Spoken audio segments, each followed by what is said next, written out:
وَلِلَّذِينَ كَفَرُوا بِرَبِّهِمْ عَذَابُ جَهَنَّمَ وَبِئْسَ الْمَصِيرُ إِذَا أُلْقُوا فِيهَا سَمِعُوا لَهَا شَهِيقًا وَهِيَ تَفُورُ تَكَادُ تَمَيَّزُ مِنَ الْغَيْظِ كُلَّمَا أُلْقِيَ فِيهَا فَوْجٌ سَأَلَهُمْ خَزَنَتُهَا أَلَمْ يَأْتِكُمْ نَذِيرٌ قَالُوا بَلَىٰ قَدْ جَاءَنَا نَذِيرٌ فَكَذَّبْنَا وَقُلْنَا مَا نَزَّلَ اللَّهُ مِنْ شَيْءٍ إِنْ أَنْتُمْ إِلَّا فِي ضَلَالٍ كَبِيرٍ وَقَالُوا لَوْ كُنَّا نَسْمَعُ أَوْ نَعْقِلُ مَا كُنَّا فِي أَصْحَابِ السَّعِيرِ فَاعْتَرَفُوا بِذَنبِهِمْ فَسُحْقًا لِأَصْحَابِ السَّعِيرِ إِنَّ الَّذِينَ يَخْشَوْنَ رَبَّهُمْ بِالْغَيْبِ لَهُمْ مَغْفِرَةٌ وَأَجْرٌ كَبِيرٌ وَأَسِرُّوا قَوْلَكُمْ أَوِ اجْهَرُوا بِهِ إِنَّهُ عَلِيمٌ بِذَاتِ الصُّدُورِ أَلَا يَعْلَمُ مَنْ خَلَقَ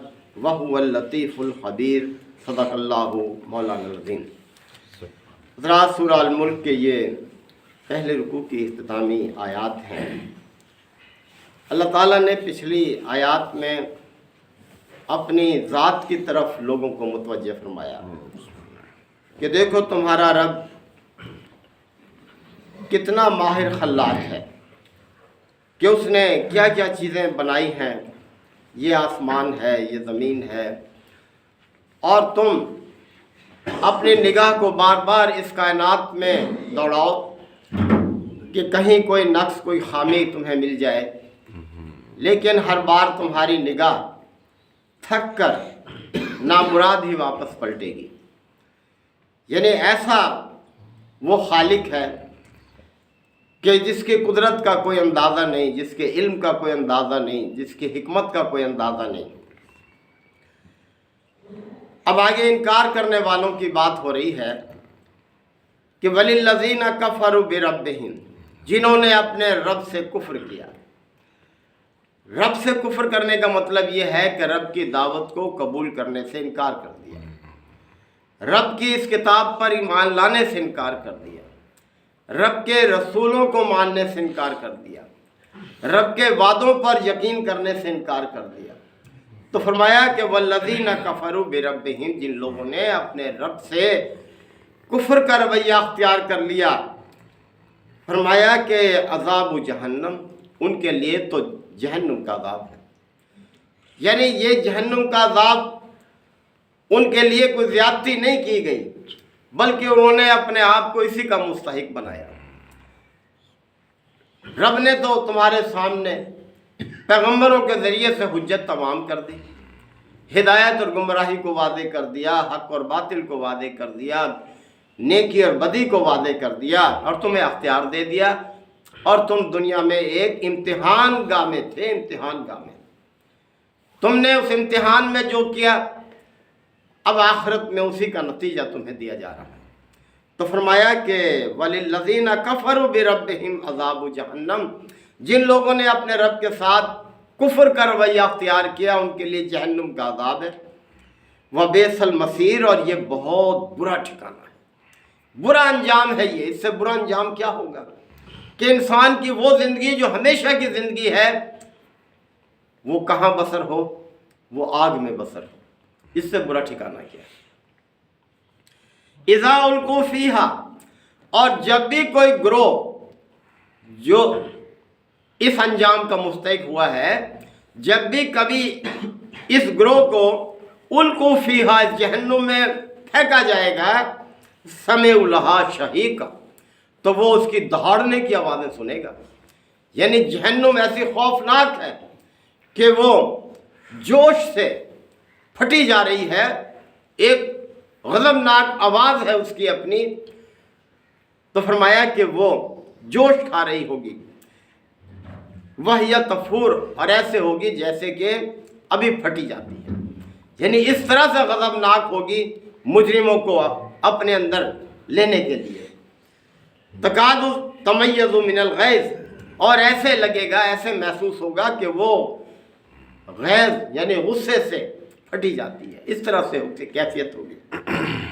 كُلَّمَا أُلْقِيَ فِيهَا فَوْجٌ، اور جب بھی کوئی انبو اس کے اندر داخل کیا جائے گا، کوئی گروہ، کوئی جماعت جب اس کے اندر داخل کی جائے گی، سألہم خزانتہا، تو اس جہنم کے جو کارندے ہیں وہ اس گروہ سے پوچھیں گے، سوال کریں گے۔ کیا سوال کریں گے؟ الم یاتکم نذیر، ارے کیا تمہارے پاس کوئی خبردار کرنے والا نہیں آیا تھا؟ اب یہ سوال ہی نہیں ہے کہ انہیں معلوم نہیں ہے، کہ وہ معلوم کرنا چاہتے ہیں کہ خبردار کیا گیا تھا یا نہیں کیا گیا تھا۔ مقصد یہ ہے کہ ان کو باور کرانا کہ بھائی تم نے کیوں نہیں اس انجام سے بچنے کی تیاری کی۔ مقصد یہ ہے کہ کیا تمہیں کوئی خبردار کرنے والا نہیں آیا تھا؟ مقصد یہ ہے کہ تم نے اس انجام سے بچنے کی تیاری کیوں نہیں کی؟ تمہیں بتایا گیا تھا، خبردار کیا گیا تھا۔ قالوا بلا، وہ کہیں گے کیوں نہیں، ضرور آئے تھے، باخبر کیا تھا ہمیں اس انجام سے، اور اچھے انجام کی بھی خوشخبری دی تھی۔ قد جاءنا نذیر، ہمارے پاس نذیر تو آئے، ہمیں خبردار کیا انہوں نے آ کر۔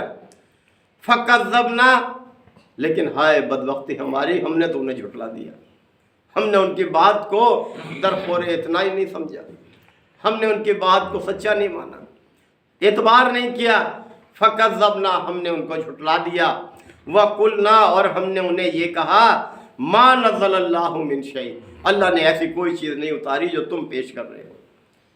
کتنا بڑا جرم کیا۔ کہتے ہیں نا اب پچھتائے کیا ہو جب چڑیاں چگ گئی تھی۔ وہ مہلت عمل تھی دنیا جسے ہم نے کفر کے ساتھ بسر کر دیا، اور اب دارالجزا ہے کہ اب تلافی کی کوئی گنجائش نہیں ہے۔ کاش ہم نے وہ وقت اللہ کی اطاعت اور بندگی کے ساتھ بسر کیا ہو۔ تو بھائیو اللہ نے کوئی کسر نہیں چھوڑی۔ دیکھیں کس طرح سے یہ آخرت کی باتیں ہیں جو اس وقت ہوں گی، اللہ نے پہلے قرآن مجید میں کھول کر بیان کر دی کہ کوئی دھوکے میں نہ رہے، پھر یہ نہ کہے کہ مجھ سے زیادتی ہو رہی ہے، میرے خلاف ظلم ہو رہا ہے۔ اللہ نے تو کھول کھول کر بیان کر دیا کہ اس طرح سے وہ جواب دیں گے کہ ہم نے کہا کہ تم جھوٹے ہو، ہم نے پیغمبروں کو کہا، اور ہم نے ان سے یہ کہا کہ اللہ نے کوئی ایسی چیز نہیں اتاری جو تم پیش کر رہے ہو۔ ان انتم الا فی ضلال کبیر، اور تیسری بات یہ بھی کہی ہم نے پیغمبر کو کہ تم ہی سری گمراہی میں پڑے ہوئے ہو، آباء و اجداد کے راستے کو چھوڑ دیا ہے۔ ہم تو ہدایت پر ہیں، ہم نے تو آباء و اجداد کی تقلید کی ہوئی ہے، ہم تو ان کی روایات پر قائم ہیں۔ تو یہ جواب دیں گے۔ وقالو، اور پھر وہ کہیں گے مزید آگے، لو کننا نسمع او نعقل، اے کاش ہم سنتے اور عقل سے کام لیتے، عقل ہی ماری گئی تھی ہماری۔ کاش، یہ لو استعمال کیا ہے۔ وقالو لو کننا نسمع و نعقل، اے کاش کہ ہم سن لیتے اور عقل سے کام لیتے۔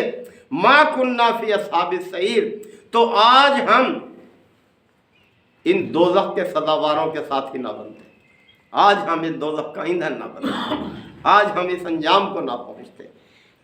تو ہے نا اس وقت پچھتانے سے کیا فائدہ؟ دنیا کے سامنے اللہ نے پہلے یہ باتیں رکھ دی ہیں کہ دیکھو اس طرح سے کہیں گے، جو اس پر ایمان نہیں لائیں گے وہ اس طرح سے پچھتائیں گے، پھر لہذا سمجھ جاؤ۔ فاعترفوا بذنبہم، پس وہ اپنے گناہوں کا اعتراف کر لیں گے۔ مانے بغیر چارہ نہیں ہے، سارا اعمال نامہ تیار ہے، موجود ہے سامنے، ایک ایک چیز کو انسان پہچان لے گا۔ فسحقا لاصحاب السعیر، پس لعنت ہے اہل دوزخ پر۔ یعنی کس طرح سے انہوں نے ناشکری کی اس دنیا میں، اپنے رب کی دعوت کی، اس کی نعمتوں کی، اس زندگی کی ناشکری، اس جسم کی ناشکری جو اللہ نے اتنی صلاحیتوں والا دیا ہے۔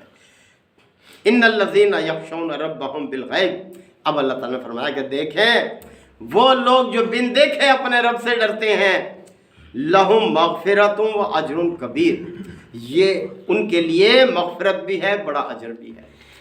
بہت قیمتی ہے، آیات تو ساری قیمتی ہیں، لیکن اللہ تعالیٰ نے اس میں معنی کا ایک جہان جو ہے وہ بند کر دیا۔ دیکھیں کوئی برائی اگر میں اس لیے ناپسند کرتا ہوں کہ مجھے بری لگتی ہے، یا کوئی برائی میں اس لیے اختیار نہیں کرتا کہ لوگ اسے برا سمجھتے ہیں، یا کوئی برائی میں اس لیے اختیار نہیں کرتا کہ دنیاوی قانون میں اس کی گرفت ہے، پکڑا جاؤں گا، سزا ہوگی، یہ کوئی حیثیت نہیں ہے۔ برائی کو اس لیے برا جاننا، دین اسلام کی اصل جڑ یہ ہے کہ بن دیکھے اللہ سے ڈرنا، اللہ سے ڈر کر برائی سے بچنا، نیکی کو اختیار کرنا، یہ ہے اعلیٰ اخلاق کی جڑ۔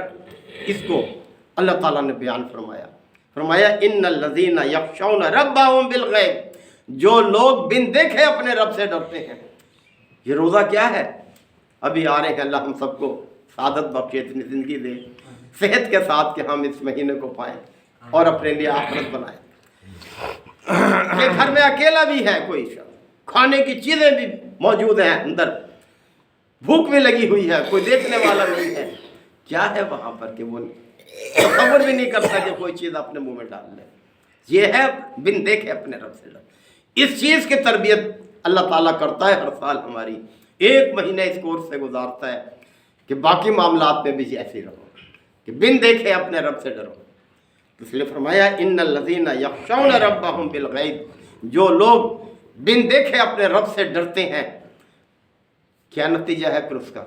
لہم مغفرۃ و اجر کبیر، ان کے لیے مغفرت ہے اور بہت بڑا اجر اللہ نے رکھا ہے ان کے لیے۔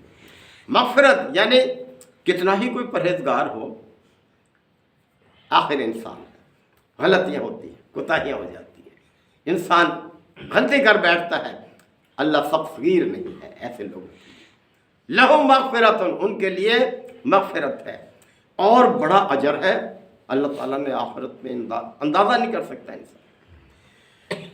اور فرمایا وَأَسِرُّوا قَوْلَكُمْ أَوِ اجْهَرُوا بِهِ، تم اسے چپکے پکارو یا زور سے پکارو، اس کے لیے یکساں ہے۔ یعنی اللہ تعالیٰ دلوں کے راز بھی جانتا ہے، آگے بیان بھی فرما دے اِنَّهُ عَلِيمٌ بِذَاتِ الصُّدُورِ، وہ تو سینوں کے راز تک جانتا ہے۔ تو کوئی اسے زور سے پکارے یا چپکے پکارے، اللہ تعالیٰ ہر ایک سے باخبر ہے، سب کے سن رہا ہے، وہ سینوں کے حال جانتا ہے۔ اور اَلَا يَعْلَمُ مَنْ خَلَقَ، کیا وہی نہ جانے گا جس نے پیدا کیا؟ اور یہ بھی ہے کہ کیا وہ اس کو نہیں جانے گا جس کو اس نے پیدا کیا؟ یعنی وہ تو ہماری رگ رگ سے واقف ہے، ایک ایک ریشہ ہمارا اس نے بنایا، ایک ایک سانس اس کی قدرت سے جاری ہے، ہمارے جسم کا ایک ایک عضو اس کی قدرت سے کام کر رہا ہے، اس نے جو صلاحیت دی ہے اس سے کام کر رہا ہے۔ تو اس لیے فرمایا الا یعلم من خلق، کیا وہی نہ جانے گا جس نے پیدا کیا؟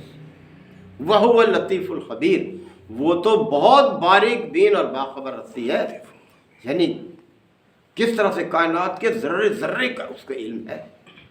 ذرہ ایک جگہ سے اٹھ کر دوسری جگہ، دوسری جگہ سے اٹھ کر تیسری جگہ، ہوا سے ادھر ادھر جاتے ہیں، سب اس کے علم میں ہے، کوئی کہاں۔ اسی طرح سے درخت کتنے ہیں دنیا میں، کتنے ان کے پتے ہیں، ایک ایک پتا جو گرتا ہے وہ اس کے علم میں ہے، اس کے علم سے باہر نہیں ہے، اس کے حکم سے گرتا ہے، اس کی اجازت سے گرتا ہے، گر نہیں سکتا ہے۔ تو اتنی باخبر ہستی کے ساتھ محترم بھائیوں ہمارا تعلق ہے۔ ہم خود اپنے آپ سے غافل ہو جاتے ہیں، وہ کسی وقت بھی ہم سے غافل نہیں ہے، یعنی اتنا علیم ہے، وہ خبیر ہے ہمارے ساتھ۔ لہذا ہمیں اس کے ساتھ اس طرح سے رہنا چاہیے جیسے اس نے ہمیں حکم دیا، اسی میں ہماری خیر ہے، دنیا کی بھی اور آخرت کی بھی۔ اللہ تعالی ہم سب کو عمل کی توفیق عطا فرمائے۔ وآخر دعوانا الحمد للہ وکفا وسلام علی عبادہ الذین اصطفیٰ۔ ربنا آتنا فی الدنیا حسنہ وفی الآخرۃ حسنہ وقنا عذاب النار وادخلنا الجنۃ مع الابرار یا عزیز و یا غفار یا رب العالمین۔ اللہم انک عفو کریم تحب العفو فاعف عنا۔ اللہم من احییتہ منا فاحیہ علی الاسلام ومن توفیتہ منا فتوفہ علی الایمان۔ یا شافی الامراض اشف مرضانا ومرضى المسلمین۔ یا قاضی الحاجات اقض حاجاتنا وحاجات المسلمین۔ اللہم اعز الاسلام والمسلمین۔ ربنا تقبل منا انک انت السمیع العلیم وتب علینا انک انت التواب الرحیم۔ صلی اللہ تعالی علی خیر خلقہ محمد وآلہ وصحبہ اجمعین۔